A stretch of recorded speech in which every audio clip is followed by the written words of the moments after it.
Do you like heavy textured art that delights as it weirds you out and shocks you? Ever wondered what kind of webcomic Salvador Dali might make?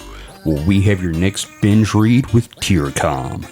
The comic follows the Drithers, a government-contracted group of individuals with unnatural abilities tasked with the objective of keeping what is considered society functioning. CARICOM is a Drither, but her true objective is fighting.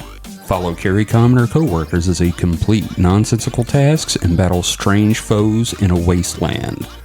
Tiercom, a comic about animals and punching things. Read it now at tiercom.thecomicseries.com. That's TIRKOM.thecomicseries.com.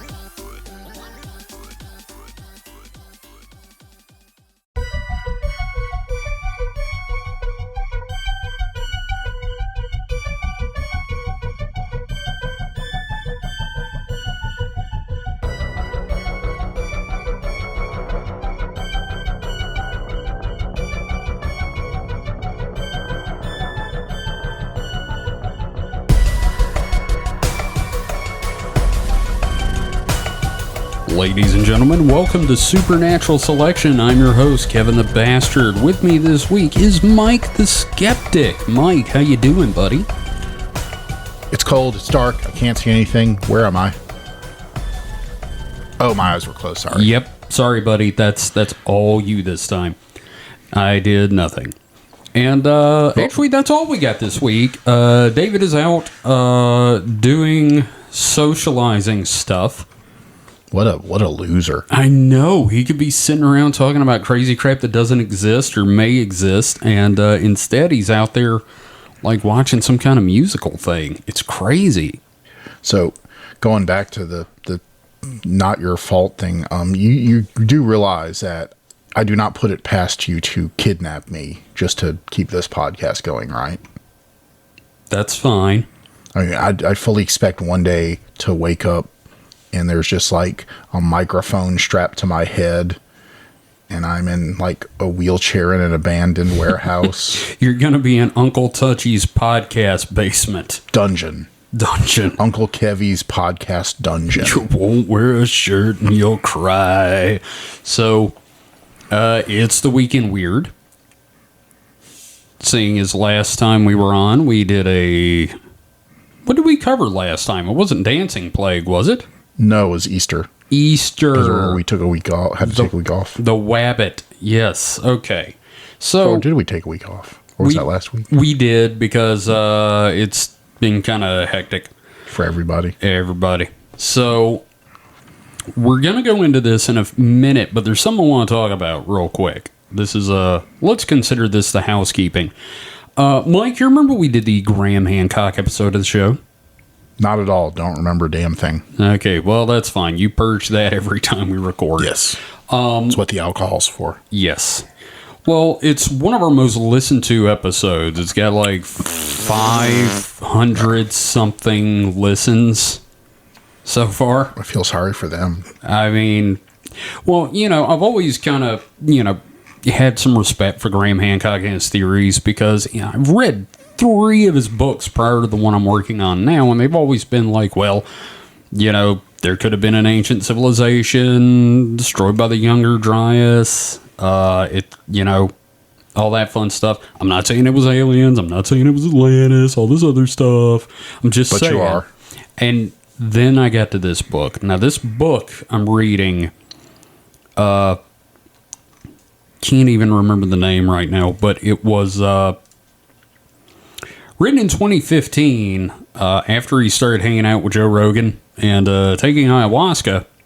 So what is ayahuasca? I've been kind of vague on this every time I bring it up. It's a naturally occurring hardcore psychedelic that's used in shamanistic ceremonies in South America, and it's highly advised that you not take ayahuasca ever. Well, unless you have someone there to guide you through the spiritual experience of what is about to fucking happen to your brain. So what's it come from? It's a good question. Let's look that up real quick. Because I mean, I'm just wondering how different is it from, say, peyote and psilocybin and stuff like that. Let's see. Sorry to spring a question. you're not hey, that's ready fine. For. Ayahuasca is a South American psychoactive brew used both socially and as ceremonial that's spiritual right. medicine That's like among the indigenous peoples of the Amazon basin. It is a psychedelic and ethnogenic mixed drink brew commonly made from Banisteriopsis caapi vine and the Psychotroia viridis shrub. Well, Kevin, would you classify that as a strange brew? God, yes, actually. The other required ingredient is a plant that contains the primary psychoactive DMT. Wow. So it's like 3 psychoactive substances. Well, no, it's 2, because the DMT comes from the Psychotroia viridis. But yeah. Wow. No wonder they recommend a You got to have a trip sitter. guide / trip sitter. Yeah, that's a mind fucking a half right there. So when are we getting some? I don't know how to get some in the States. It's illegal here. But, I mean, Joe Rogan does it all the time, and obviously Graham Hancock's doing it now, so his whole fucking brain is gone. It's illegal if you get caught. Okay, fair. But here's the thing about this ayahuasca thing with Graham Hancock is now he is talking about Atlantis, and before he is talking about like socially and like mathematically advanced civilizations, and now he's talking about antediluvian sperm banks. Like, what's antediluvian? Prior to the Great Flood. Oh, so like during the Ice Age, this guy came down and told this dude, you need to build a huge underground complex with electric lights and shit, and bring in, jizz animals. on everything. Give me a second, damn it. Animals, plants, and the finest people in the world, and make sure you don't get anybody with a birth defect, a mental problem, a psychotic, or anybody that's got like a cleft palate or anything. Don't get any of that, because we're trying to rebuild the world, and then I would need you to like scrape their eggs and make them come in jars. Yeah, that's something they could, just do. Yeah, because they totally had in vitro fertilization in the last Ice Age. Yes. And I want to point out, this is the part where I stopped listening to the audiobook. I was like, oh man, that was kind of crushing to me, Mike. Yeah. I had a lot of respect for Graham Hancock, and that all went out the window today. Well, so I guess you can kind of see that someone in that realm, when that's your job, right? Mm-hmm. Your job is the crazy shit. You mean like what we're doing? Well, that's not our job right now. It's a hobby. Like whenever we start making a living off of this. When the money starts coming. So you have to continually, especially when you're publishing stuff like that, you continually have to like revise your ideas, one up yourself, and sell books. I mean, so I don't see it kind of happening because we're just superficially covering this shit, and there's always going to be new shit to cover. But when you're knee deep in the lost civilization thing, when you are doing quote, I'm assuming he assumes he's doing primary research. Oh no! He never claims he's doing primary research. He makes friends with people that are doing primary research. Okay, but he's still having to, once you've covered, aliens and all this stuff, you have to sell books still. Yeah, no, I get it. So you just kind of go off the deep end. Well, and also, I still blame the DMT. It's also when you're immersed in this stuff and anything, I guess.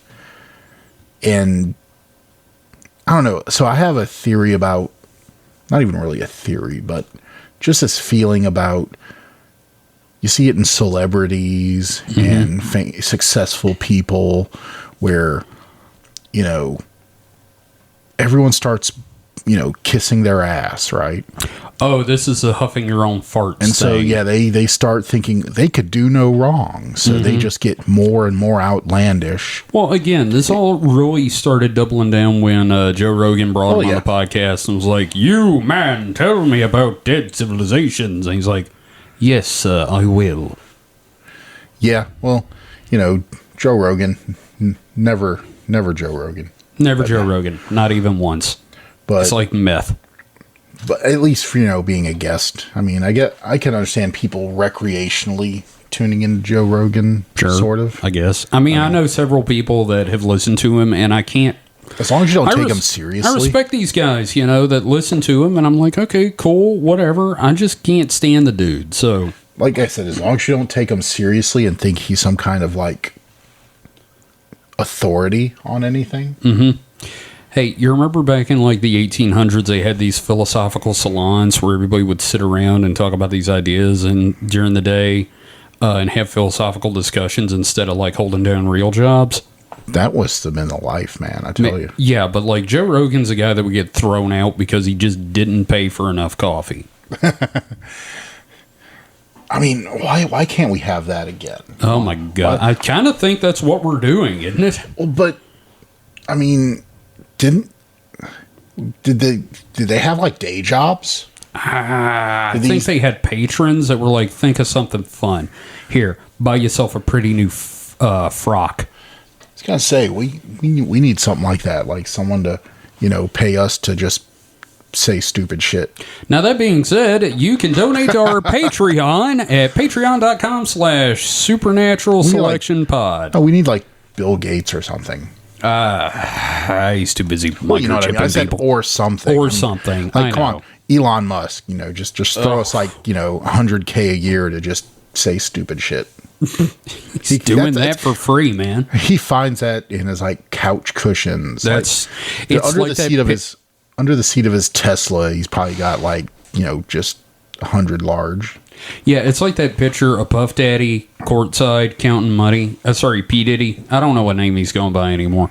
But he's sitting there at courtside counting $100 bills, and there's like a 10 in there, and he's looking at the 10 like he's never seen that low of a denomination dollar before. I've never seen that before, He's just looking at it like, what the fuck is this? That's, oh man, that hurts me in the soul. I know. Well, that was a good cold open. Having grown up, you know, I'm just to say it, poor. Pretty much poor. Yeah, poor. Kevin and I both pretty much grew up, not like dirt poor. I mean, like not going hungry poor, but... Peanut butter mayonnaise sandwich hungry for me. Oh, yeah. I mean, but still, like, you know, not... Oh, yeah, no. I know. Not middle class for sure. No. If it was middle class, it was low middle class. class. No, it was definitely upper of the poor class. Upper low class. Yeah. We were kings of filth. Pretty much. So anyway. Yeah. But, should put a little violin music in over that part. No. I should put the laugh track in. Gosh. No. Too real. Hey, too real. Sorry. So, this week we got some news stories. We're going to cover that. David's not here, so we're not going to have X-Gun give it to you. We don't have any questions this week, so we're just going to raw dog some news. So, Mike, I'm going to go first. Sure. This one I'm just bringing up because the title. Mm-hmm. Probing Uranus is top priority this decade, U.S. science advisors say. Well, you know, we don't know a lot about Uranus. Well, so you're not going to find out a lot. Probe the hell out of it. Yeah, probe Uranus. A new report covering the next 10 years of American planetary science and astrobiology concludes that a Uranus orbiter and Uranus orbiter and probe should be the, quote, highest priority large mission. This decadal survey from the National Academies of Sciences, Engineering, and Medicine is intended to shape funding and research efforts through 2032. So they're really hankering to get to Uranus, Mike. Yeah, well, I mean, this is the kind of you know, what would you call that?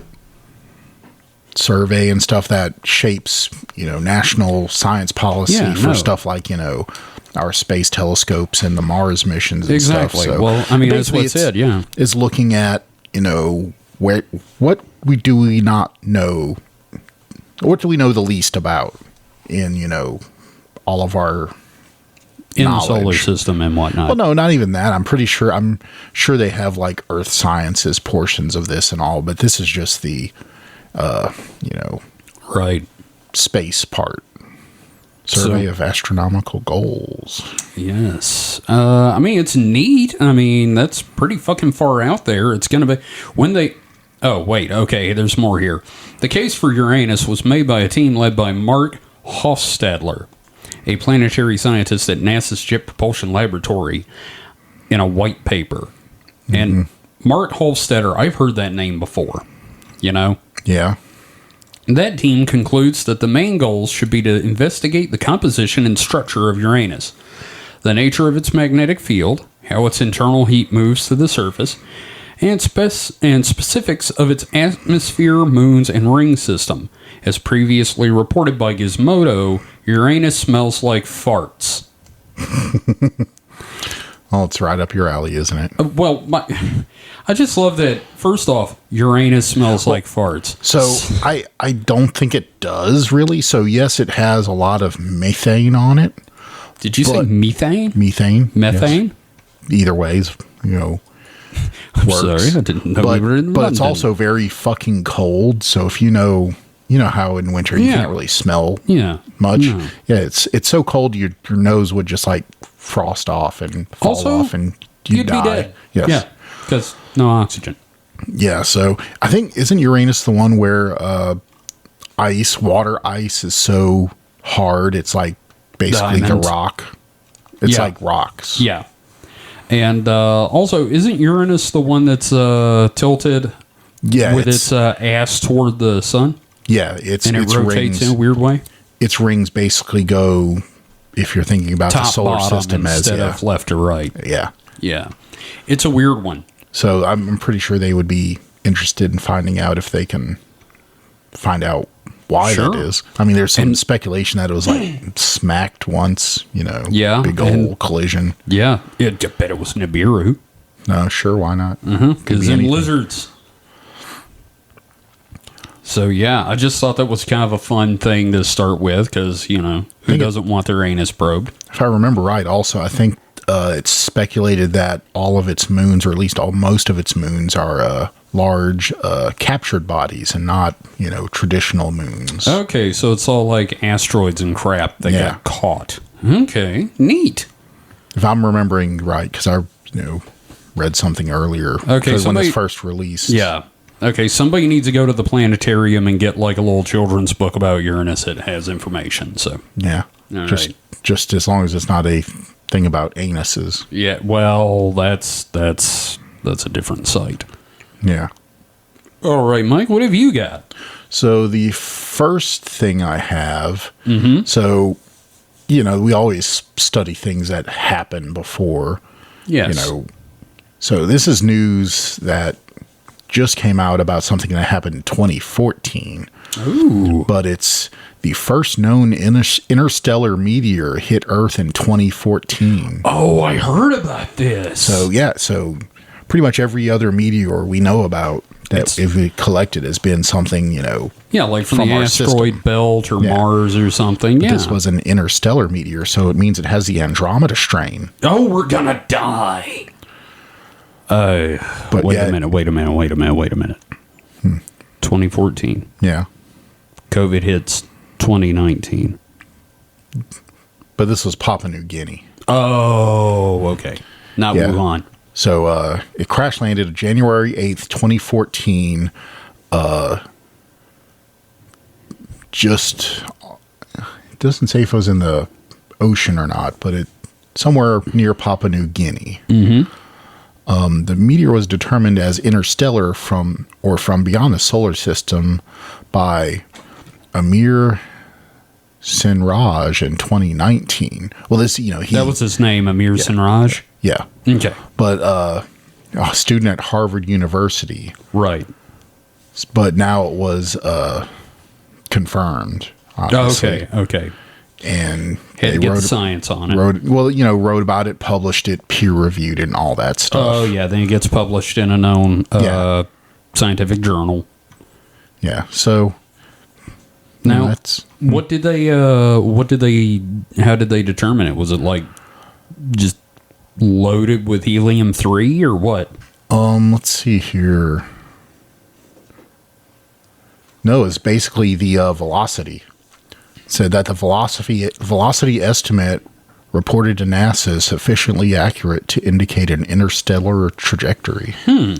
I would have assumed it had like some kind of like weird. It doesn't sound like they actually Not like recovered it. Okay. So just by the tracking of it, that they were able to determine it was interstellar. Had Matthew McConaughey in it. Yeah. All right. Well, that's neat. I didn't know you could figure out, like, how fast would something have... What's the difference in speed when it's coming from outside the solar system? I just don't know how... So it has to do with orbits. So if something... The gum? Yeah, no.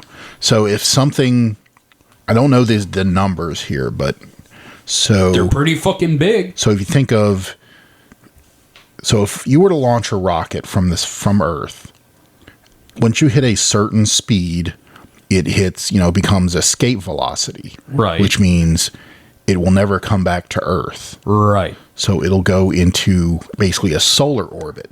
Uh-huh. If it keeps accelerating, it'll hit escape velocity for the sun. Uh-huh. Which means it'll never come back to the sun. So basically it came into the solar system at a extrasolar velocity. It was booking it, is what you're saying. Yeah, so it was going so fast. The only place it could have come from was outside the solar system. Because if it was in the solar system and going that fast, it would just shoot out of the solar system. And it was probably going fast enough that it just like slingshotted around the outer planets. No, actually, it's going so fast. It's probably going so fast that So when you're going escape velocity, your speed is basically greater than the speed necessary for an orbit. I mean, it will. Gravity will affect your trajectory, but it'll never cause you, a slingshot maneuver, because a slingshot maneuver is when you go around a body, and basically it's kind of like a very long orbit. Right. But it would bend its trajectory, but it will never do a slingshot because... Well, I'm sorry. Because it's just going so fast. That's what I meant, but I got the terminology wrong. It's not bad. Yeah. But more than likely, it's just, a beeline. And it also sounds like this is the first, but there were 3 others that were found to be extrasolar. So it could just be like a galactic version of a, meteor cloud. Because, when the Oort cloud, not the Oort, yeah, it's the Oort cloud. That's the one around the solar system. Well, no, not the Oort cloud. But the yearly... meteor showers we get. Lyriad? Yeah. Which is tonight, actually, Mike. Oh, interesting. Yeah. But yeah, those are basically, small clouds of material that we go through every year. So you're thinking it's... if there are 3 of them within kind of the same span, it could be, a galactic version. It's obviously a lot more diffuse because only 3 of them have been confirmed to have hit Earth. And also they're going so fast, that's probably why they didn't find anything, because they probably just burned the freak up. Interesting hypothesis here. What if that's what happened at Tunguska? Well, Tunguska was an airburst. I know. Was it extra? It could. I mean, it was. They said it was moving fast enough to build up enough air pressure in front of it to cause an explosion. And I'm like, well, that sounds kind of like what you're talking about. Yeah, but the velocities we're talking about, even an intrasolar velocity is enough to do that with Okay. a sufficiently large object. I mean, it's not impossible, but I have not seen the inference whether Tunguska was a solar body or an extrasolar body. Yeah, that's true. Could have been either. I haven't either. And the problem is there's so much friggin' material on Tunguska, it's hard to see what's actual science and what is Tesla using a death ray or like a spaceship crashing. Because there are people that hypothesize it was Tesla testing a death ray. And I'm sitting here going, Yeah. that's no, he was testing opium at the time, most likely. Just a guess. The last paragraph of the article is saying, we are currently investigating whether a mission to the bottom of the Pacific Ocean off the coast of Manus Island in the hopes of finding fragments of the 2014 meteor could be fruitful or even possible. So, yeah. So, depending on its size, its speed was obviously pretty great. And so, just because it's escape velocity, velocity, just because it's that fast doesn't necessarily mean it's a lot faster. It's just enough faster. Yeah. So, you're not talking orders of magnitude faster. It could be. This article does not specify its. And by God, we are not scientists. Oh yeah, no. I've just played, some Kerbal Space Program. But that just depending on its... In today's world, Mike, that counts as a degree. Don't sell yourself short. No, I mean, I'll say I did not understand how orbits work before playing that game. I wish there were more games that would teach you fundamental... Sciences? Well, fundamental things that are not otherwise hard to teach. Yeah. Like...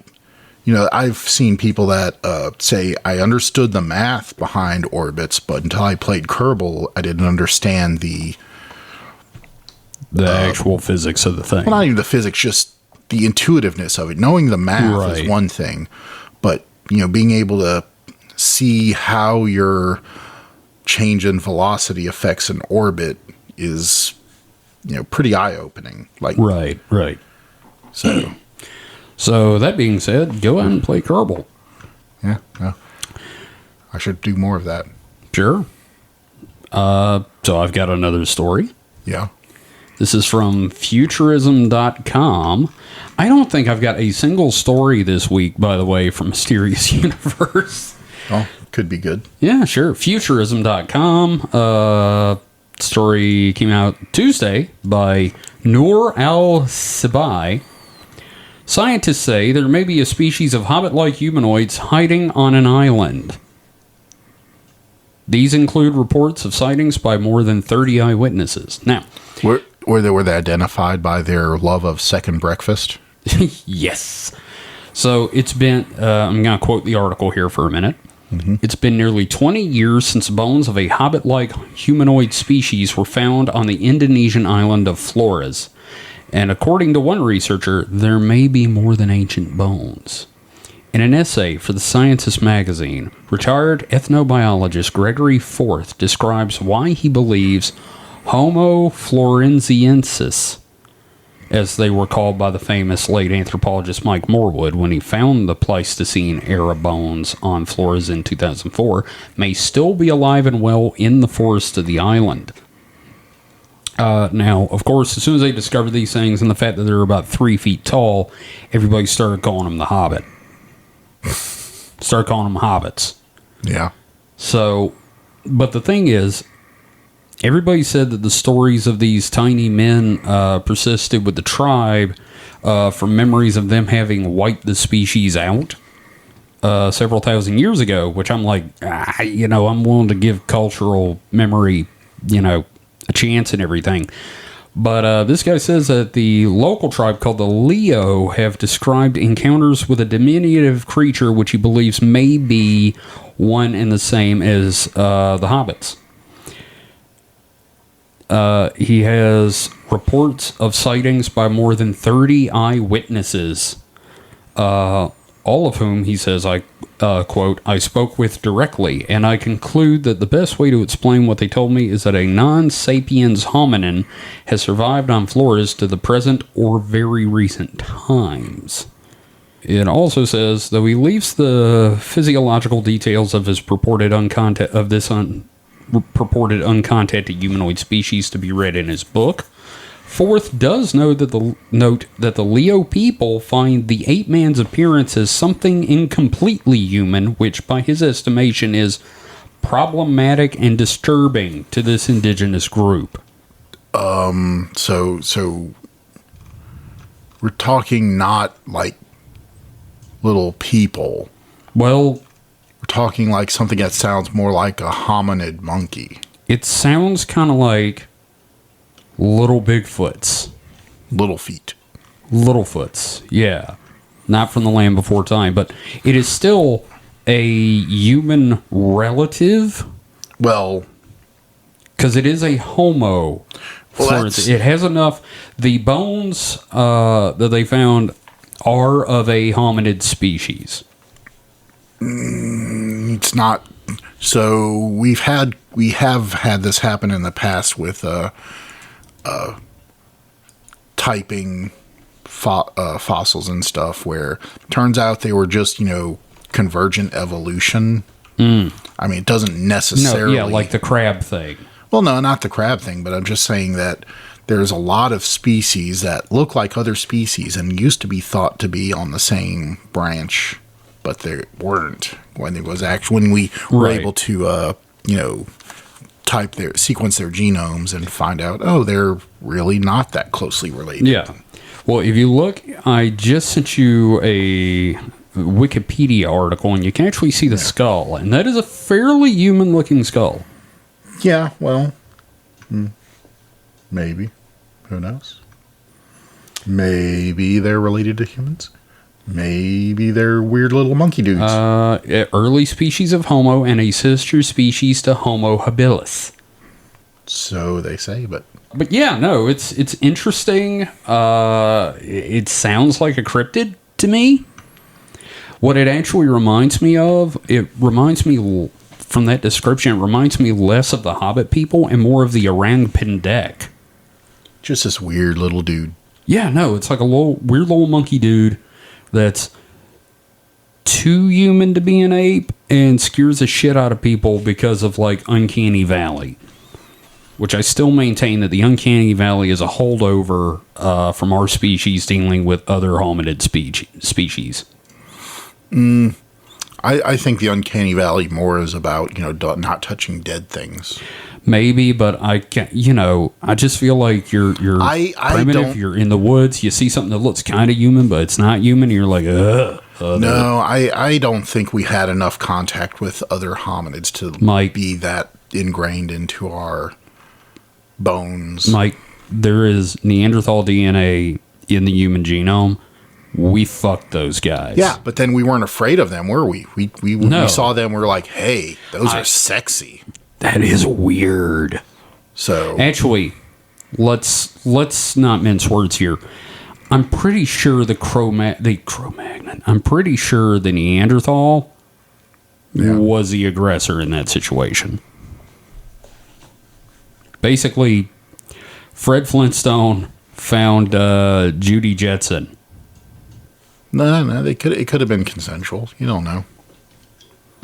Sure, why not? They're like they were the prehistoric version of furries.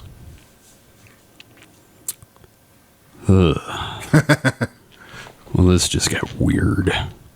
But I find it fascinating. I mean, not. Considering that both species, as far as I know, were fairly tribal and family oriented. I don't think it was like alone, unless it was like one group captured a single one and like forced him to be their like rape slave. I hate that word. I know, but- I do too. It's pretty icky. Yeah. But what else would you call it? I don't know, but like I picture like there's this one Neanderthal that's like Genghis Khan. Yeah. We're all descended from him. But yeah, so not What were we talking about again? We were talking about the Hobbit people. Oh yeah, so the Hobbit people. Yeah, I kind of feel like it's a weird ape. Did they find the gold ring? What? Hobbits, don't they all have gold rings? No. No, one had a gold ring. Two had a gold ring. Three had a gold ring. Well, it's the same gold ring, so they shared it. Yeah, okay. Yes. But no, not at all. Not at all. I just kind of feel like what they're seeing is the Orang Pendek, which is a cryptid that is language-wise related to the orangutan, but different because it's more human, and villagers hate them. I think you're making too many assumptions. Sure, maybe, but I mean, I'm siding with you saying that it's like a little monkey dude. All right, I'm not saying you're wrong. I'm actually agreeing with you for once in that it's. I mean, 3 foot 7 inches. That's like the height of a freaking chimp standing up. Sure, That's not that tall or short. Guess. Maybe Still, it could just be like, I mean, I don't know what normal monkey species they have, but it could be something that's like a chimp that has that thing where it doesn't use its arms to walk anymore. oh, that disease, like a bad back or something. Yeah. It's like unloaded a truck and Maybe it starts walking around. Damn it, Kevin. What? Our bad, humans with bad backs. It's just genetic. That's why we walk upright, because our backs are terrible. I can't argue with that at all. We started walking upright not for any grand purpose. It's because our ancestors had shitty backs. Yeah, no, I'm willing to agree because I know mine's hurting right now. I mean, I have to admit, in all of if humans are designed, It's a shitty design. the in a lot worst of ways. design of all is our backs. Yeah. Like, I don't know anybody that doesn't have at least some back problems. And it's also the weakest point of our shit because it's easy to fuck up your back. Oh yeah, man. And it's always fucked up from that point on. Do monkeys get bad backs? Do great apes get bad backs? That's a question I've often wondered. Like, do you ever, like a silverback gorilla, is he ever like, oh God, I shouldn't have tried to lift that Toyota or whatever? Probably. I mean, other animals. Those bananas. I know pets get bad backs, but is it just because we have the want to get them checked out, and the doctor say, oh yeah, your dog has a bad back? Or is it because we fucked him up through breeding? Yeah, that's possible too. Yeah. Do wolves in the wild get bad backs? Oh, I don't know. It's a good question. We may have to do some research into that. Maybe. Or we could just forget about it. Hey, what were you talking about again? Hobbits. Oh, hobbits. Good on them. Yeah, good on them. Hopefully, they had a Samwise to help them out in their trek to the volcano. I've actually got a theory about the hobbits from J.R.R. Tolkien, but we're not going to get into that. I want to talk about it later. They found them sexy? No, we talked about how, they're smaller and, they're harder to see now and they're itty-bitty, and I'm like, he's talking about the Fae. He's saying that the hobbits, actually, they're gnomes. The hobbits are gnomes now. So Middle-earth was Earth. Yeah. And it was prehistory England. And the hobbits are just now Gnomes. Yep. And so they stand in gardens with pointy hats. Sure, why not? Okay. Well. Yep. So what else you got, Mike? So how about Russian Russia? We start over again. Yeah. You can leave that in though. Okay. How about Russian Cold War Russian cybernetic telepathy? What? So you just did you develop aphasia? Yeah, apparently I did, because that first take was terrible. Yeah. Okay. Fair. But 3 newly released CIA reports from 1963 and 64 investigate the Soviet Union's apparent use of extrasensory perception and attempted development of, quote, cybernetic telepathy. What is that like? All right, Yuri, what are you getting? Well, I can get I can tell that the microwave does not like being used. So this is a long article. I'm not going to read everything about it. Yeah, sum up. So basically what they were using is, well, they cybernetics, but this is the 60s. So cybernetics, how cybernetic were they? Were you just like sticking wires in someone's head? They made them lick a 9-volt battery, is my guess. So one of the things they were claiming to do was a Russian scientist, D.A. Kurmanov. Is this the guy that cut the dog's head off and sewed it to another dog? Because fuck that guy. But he described one experiment where researchers in the USSR were able to, quote, tape the central nervous system signals of a man playing piano and then broadcast those messages back into the arms of another person who had never played the piano before. And the quote from him is saying, that person would then be enabled to play difficult music, but also would retain some of this skill as permanent learning, Kurmanov claimed. When pressed for further detail, he could not provide it or refer to publications. So what you're saying is that basically they record some dude's nervous system while doing something, plug it into the back of another guy, he looks up and goes, I know Kung Fu. No, I know piano. That's the only. I guess that's the only thing they managed to do is. So they turned a human into a player piano. Sort of. So apparently someone was working on telepathy. Kurmanov claimed that Vasilev had been able to demonstrate very strong extrasensory perception with certain subjects, but only certain persons are capable of receiving the, quote, waves. Oh, God. The agent said in his report. Some of the ESP in which Kurmanov admittedly believed involved not merely guessing events, but the prediction of future random events. Ooh. I like how we both went. Yeah. Made funny sounds. So this is interesting because you know me, I listened to last podcast. They talked a lot about MK Ultra recently.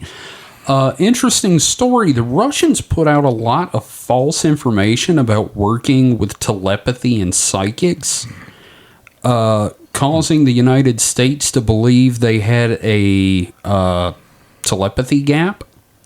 So they started funneling money into psychic research. So that seems to have happened a lot during the Cold War. Like the Americans always seem to think that the Russians were ahead of them on something. It went both ways too. So a famous example is the space shuttle. Oh, the Russians saw the space shuttle because it was a very public. It was a huge PR campaign. Well, it was a public project, so therefore the Russians could see what was going on, see how it was built.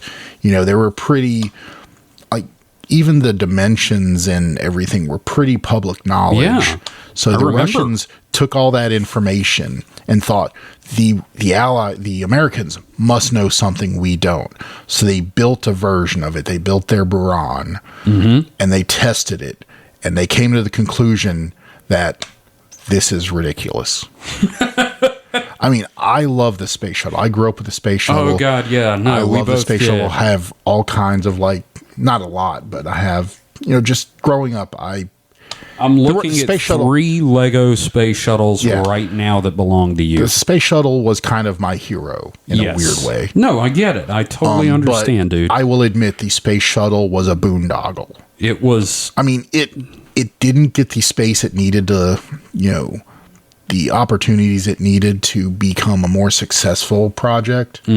But as it was way too heavy, it had design constraints put on it by both NASA and the Air Force. So it was heavier than it needed to be. It had capabilities it never utilized. Oh, really? Like what? So the big wings on the space shuttle are for what's called cross range, which is the ability to, glide long distances. Yeah. That was envisioned originally to say, if you're coming in and your original landing zone, something's wrong with it, or you wanted to glide a longer distance, well, those wings would give you that possibility. But in practice, it was never used because there was never, it was just never needed.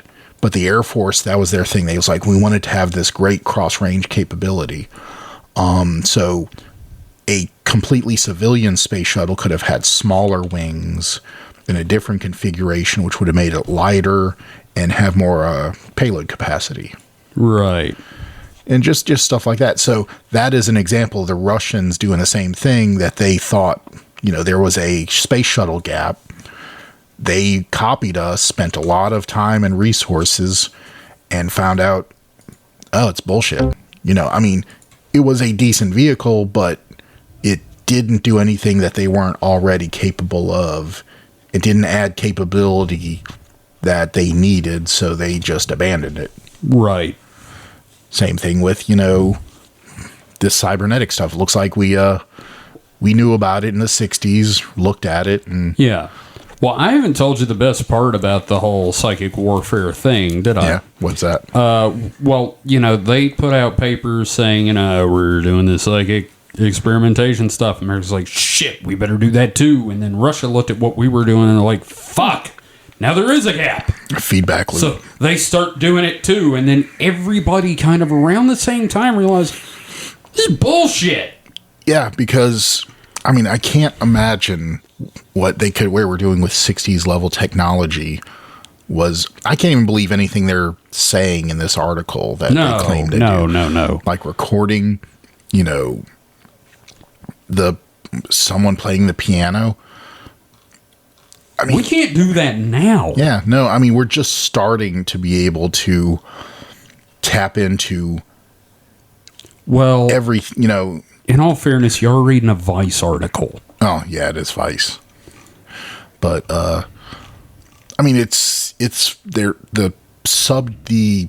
source they're citing, which is these released 1960s CIA reports, have interviews with these Russian scientists, and they're claiming this stuff was being done. Still maintain this was a smokescreen to get the Americans to waste money on something. It could have been, but also you have to understand how the Soviet party ran. Results are your shot. No. See what? So sort of, but there's also this kind of like mini fiefdoms where. Are we talking about within the Russian government, yes, the Soviet government? Yeah, it's like you're closely guarding your little acorn, your little nut. Nobody can get your nut. You got to make sure nobody can touch your nut. First off, that's disgusting. Secondly, this reminds me of the Japanese military during World War II. Yeah, so you got your thing. Of course you're hyping up your nut. You don't want your nut to look, less glorious than other people's nuts, but you don't want anyone to touch your nut. I don't want to touch anybody's nut, Mike. I'm sorry. So you have a situation where you've basically oversold your nut, and when the government when the big bad communists come to like check on your nut, they're like, oh, you don't have a nut there. You just have like nothing. You have nut stain. Yeah. So it's just this. The whole Soviet system has this whole, and we're even still seeing it to this day, that even in Russia, they still have this whole distrust of everybody that makes everything so dysfunctional that it's just... Yeah, it's the whole... Every department is out for themselves, and there's no communicate. It's like back in the old days when, like, there'd be a criminal, and, like, none of the police departments talked to each other because they wanted to have the arrest. Yeah. So there was no kind of cooperation between departments. Yeah, and you see that to this day, even in, quote former Soviet Russia. Right. Well, where we're hearing reports coming from the Ukrainian invasion, that the same shit's happening. Nobody's talking to anybody else. So it's like, it's like two armies stumbling into each other in the night, but they're on the same side. Well, not even that. It's just like they just aren't sharing information. The different elements of the Soviet army, I say Soviet, not Soviet, the different elements of the Russian Federation army aren't trusting each other, aren't informing each other. Therefore, they're just weaker. Whereas you think of like the American military, they don't really believe we operate this way, but sure, there's some rivalry between the different branches, but the army together considers themselves a brotherhood. They, an army guy on the battlefield meets another army guy, they would die for each other, even though they've never met before. Yeah, it's battle brothers. Yes. Yeah. So totally. That, as much, as kind of weird as that is, that strength there and that, camaraderie, that's important. Is important, and it's definitely a weakness of the Russian, how they do things. Yeah, no, definitely. It's definitely a problem. And I didn't realize, I thought that was, just a Soviet era thing, but this is, brought it to the attention that it's still ongoing. Well, when you got a former KGB guy basically wishing it was still the Soviet in charge, you get some shit like this. And it's funny. He must have really hid that because, what's his name? Yeltsin totally tapped him for it. And Yeltsin seemed like a very, progressive guy. Well, Yeltsin was also a drinking guy. Well, yeah, but he, he realized that before I read a story just the other day, before the Iron Curtain fell, he was in America just doing stuff, and they decided to go to a grocery store. To just go to an American grocery store, at random, without any kind of, just on the way to the airport, right. Stop off at a grocery store. They walked into the grocery store, saw what an American grocery store looks like, and they're like, we're going to lose. There's no way we can beat this because they have food. Because it was just there. You can just walk up, grab it, buy it, and go home. Yeah. If you're in, hopefully, I don't know how far our listeners' reach is. Shockingly far, Mike. But in I'm assuming any even European grocery store, it's just food everywhere. There's stuff. And we take it for granted. Like, even in the height of the pandemic when, now, there were shortages, was still... Venezuela's pretty fucking bad right now. You can walk out with food, but and he saw that and realized, it wasn't staged. It was one they picked at random, so it's not like there was... Yeah, they were doing that basically so they could be like, well, they won't be able to set it up, and we'll get to see how bad Americans have it. If they had asked their American, tour guides or whatever, hey, let's go see a grocery store. Of course, they're going to take them to the set up, fully stocked grocery store. Mm-hmm. But when he realized that everyone in America is like that, it was like, no, we can't. We've lost. Yeah, and like 4 years later, I think, is when it fell. Yeah.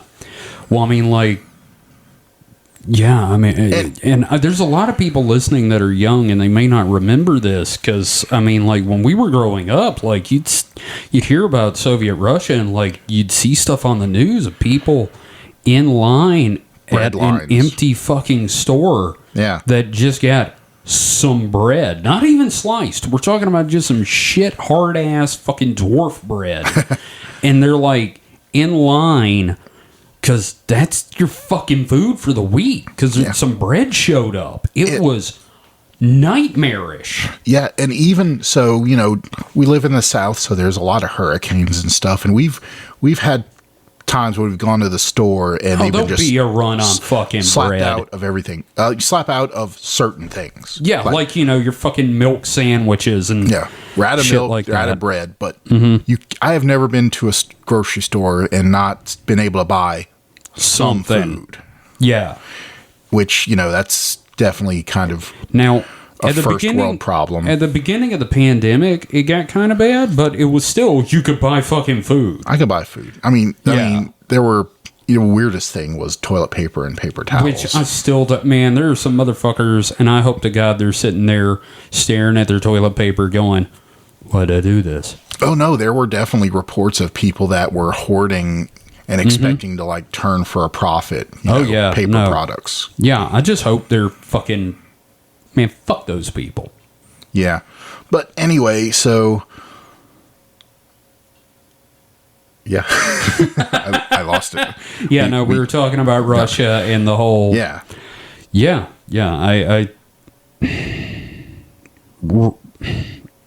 Russia was, let me rephrase this. Okay, so the USSR was all currency. USSR. So I did have a thing. So Kevin, when the USSR fell, it was a very surreal moment. I don't think I could even process it for several years.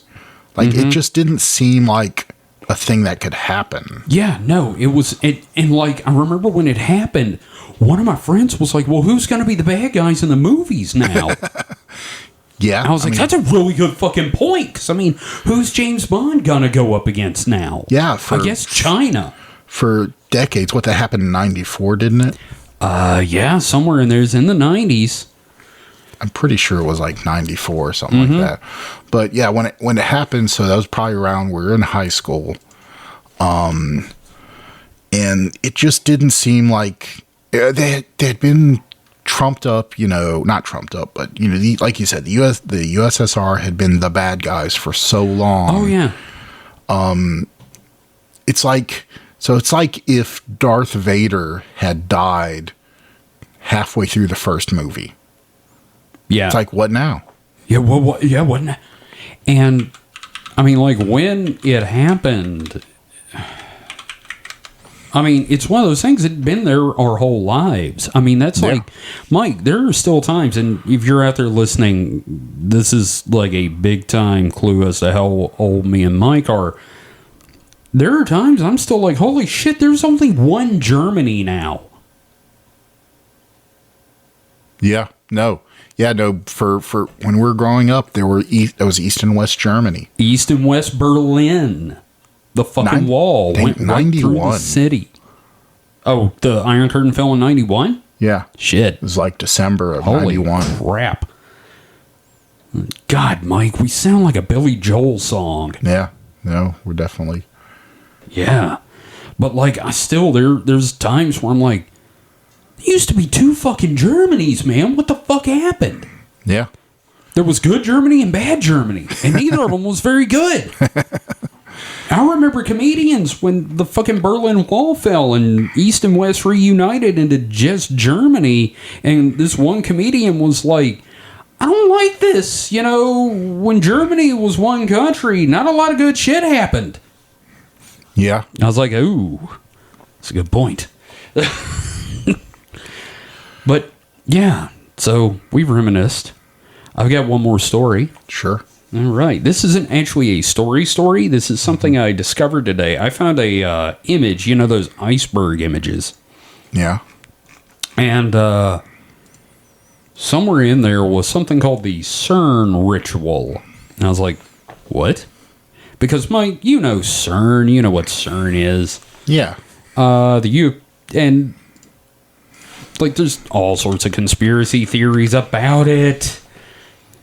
The CERN ritual hoax, according to Wikipedia, which the fact that there's a Wikipedia article on this, is a found footage video that depicts a supposed occult ritual occurring on the grounds of CERN. And it does appear to be on the grounds of CERN, a European particle physics research organization.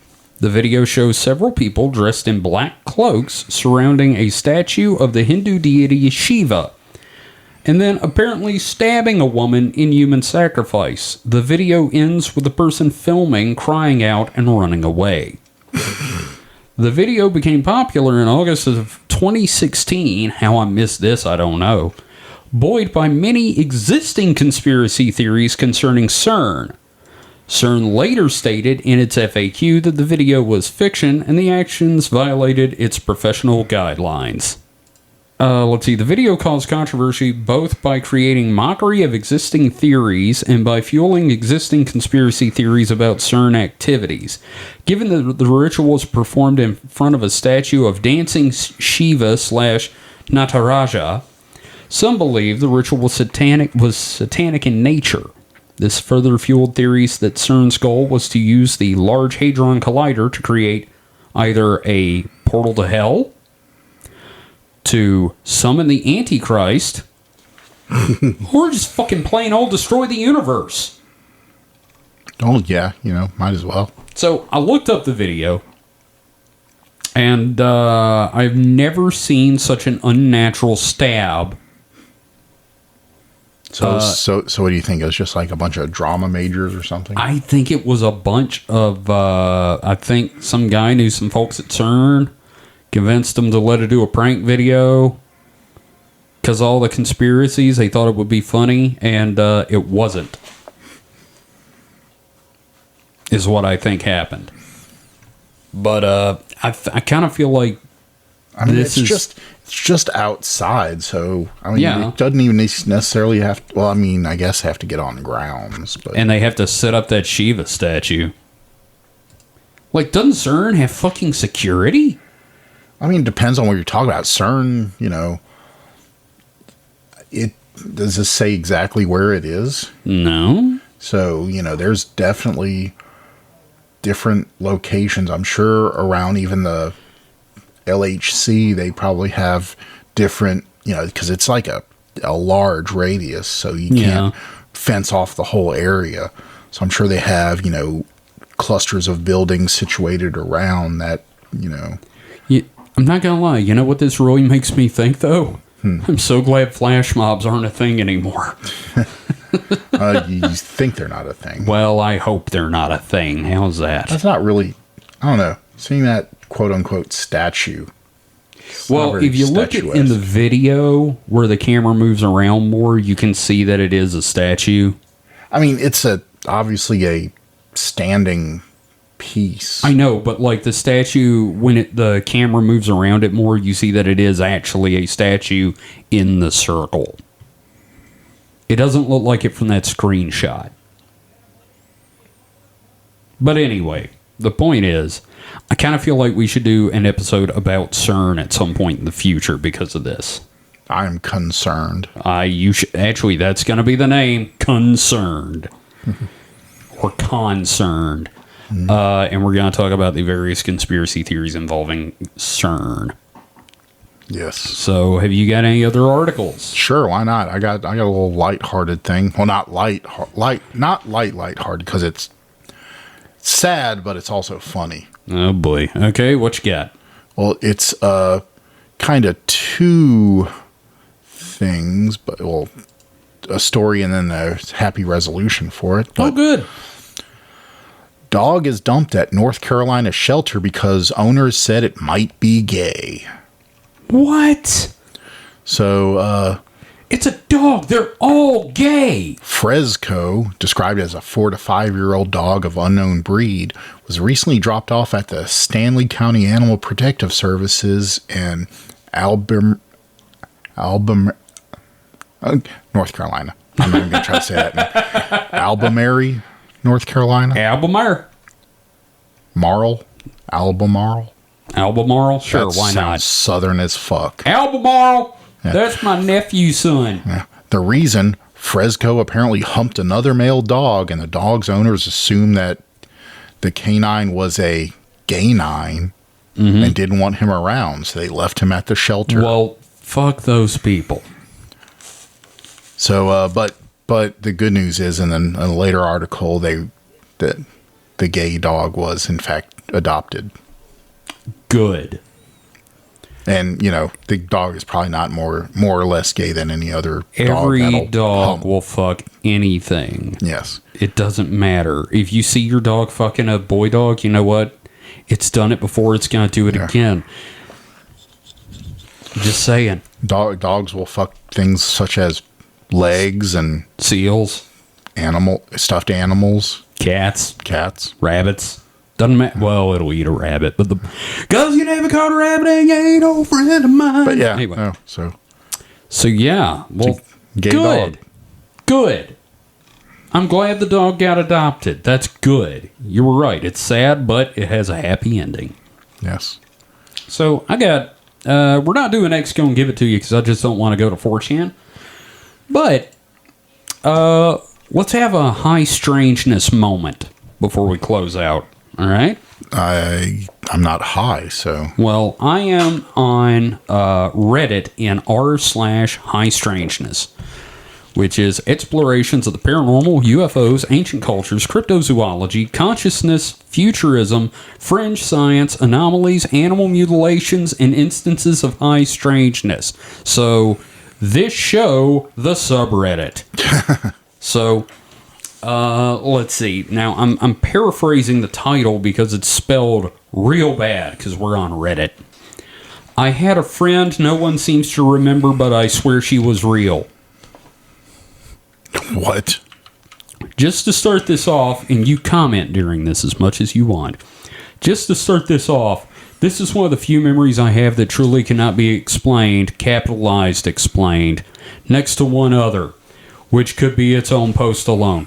I was about 5-7 when I knew a girl named Savannah. She was a small girl. Okay, Savannah's not capitalized. Girl is capitalized. She was a small girl with bright red hair and beautiful eyes. I can't remember the color. We were best friends for a long time. We would play with all the kids in the neighborhood, and we would hang out all alone at the times as well. I have vivid memories of us sitting on her capitalized front porch, just talking and eating ginger suckers or lollipops. She was very small and was sick a lot to my memory. But one of my last and favorite memories of her was one winter we had literally played for hours, and we made a Winnie the Pooh snowman. Then she just disappeared. And I mean that. No one knew what happened to her. Her name was Poochie. She died on the way to her home planet. My mom can't remember her or what happened to her. My brother doesn't remember her. And I have lost all contacts with the kids who might remember her as we moved when I was 10 close to 9 years ago. I swear to gods, plural, she was real. I can describe to you what she looked like, what her mom looked like, and her dad. I have tried off and on for years to find out what happened to lowercase Savannah, but at this point I am at lost. I will list this now. I am severely dyslexic. I do not edit these posts as it can take me a long time. I was recently diagnosed with schizophrenia. Okay, so when you said the dyslexic thing, I was like feeling bad for hating their writing. I was too, because I did not pre-read this. I was recently diagnosed with schizophrenia, so maybe it's all in my head, but fuck it, felt real, capital real, and the memories feel real. I don't think he's dyslexic, I just think he's a shitty writer. I think he has internet speakism. Oh, I don't. I think it just sounds like it's bullshit, but that's just me. The whole thing does, but I just wanted to get that out there. The dyslexic part. Yeah. No, I don't think he's dyslexic. And also, the thing about high strangeness is there's a rule. You cannot ridicule anyone in this forum for any reason. Yeah. First response. Just because your family doesn't remember doesn't mean she wasn't real. Just because nobody remembers anything ever doesn't mean it's not real. Next one is, memory's a funny thing. It's not reliable. It's more easily influenced than we like to think. And then explaining why they're wrong. Or maybe she slipped into an alternate dimension. I don't know. Yeah, you never know. I don't know, but... So in my venturing for news stuff, I found a weird thing. It's super short, so... Okay. But apparently, due to an obscure law, jazz has been banned in New Orleans schools since 1922. They just recently found out because nobody read that law, I guess. Wow, in New Orleans. Yeah, I mean, that's I like, know. man. Jazz and dancing. And So- oh wow, New Orleans is technically the town from Footloose. So when I went to a elementary school dance and danced, I broke the law. Yes, you did. You broke the law, and if they play jazz music, you were double fucked. But of course, just like everything, said the policy was, quote, rooted in racism. Of course it was. Yeah. Wow. Okay. So I guess that's it for this week. Yeah. You got anything else you want to add, Mike? Not really, I guess. All right. Well, I hope you enjoyed the show, everybody. Don't forget, you can find all the information about this crazy crap at supernatpod.rocks. If you would like to advertise at the beginning of the show, like our more recent sponsors, you can hit us up on our Twitter at supernatpod. And me and David will get back to you as soon as we can. We have really enjoyed doing these ads. But yeah, join the Discord. We have not had many new people hop in. You can head to our website. There's a link in the top menu for the Discord, so check it out. I guess that's about it. So, Mike, again, thank you for being on the show. Thank you. And You're welcome. Something like that. Froylaven. Yes. So we will see you guys next week. Until then, stay fresh, cheese bags. I don't know. It sounds less natural when you say it there. Yeah. It sounded better when you said it earlier tonight. Stay fresh, cheese bags. Yeah, no. Stay safe and stay frosty. Goodbye. Stay fresh, cheese bags. That's your sign off. It's not mine. Nah. We'll You know- workshop it. You know, not thumbprint.